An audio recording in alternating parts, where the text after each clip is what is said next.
My channel.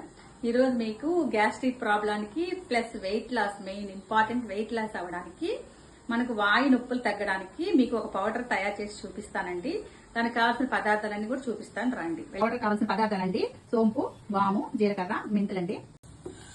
వీటిని SIM లోనే వేయించాలండి. ఈ పౌడర్ మొత్తం 4 పదార్థాలని కలిపి మొత్తం దోరగా మనము సిమ్ లోనే వేయించుకోవాలండి, హైలో వేయించకూడదు. నేను ఒక్కొక్కటి ఐటమ్ వచ్చి 50 గ్రాములు తీసుకున్నానండి. జీలకర్ర 50 గ్రాములు, సోంపు 50 గ్రాములు, వాము 50 గ్రాములు తీసుకున్నాను. మెంతులు మాత్రం చేతి ఎక్కువ కాబట్టి కొంచెం తీసుకున్నాను, ఎక్కువ అయితే తీసుకోలేదు. చల్లారిన తర్వాత మనం మిక్సీ జార్లో తీసుకోవాలండి. ఇప్పుడు పౌడర్ చేసుకుంటాం. ఈ విధంగా మెత్తగా గ్రైండర్ చేసుకోవాలండి.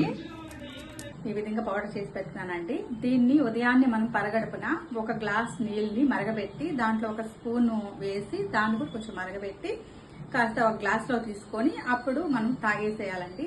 చాలా బాగా పనిచేస్తుందండి. వాడి చూడండి. నేను వాడాను కాబట్టి మీకు చెప్తున్నాను. నచ్చినట్టయితే లైక్ చేయండి, షేర్ చేయండి, పక్కన బెల్ నొక్కండి.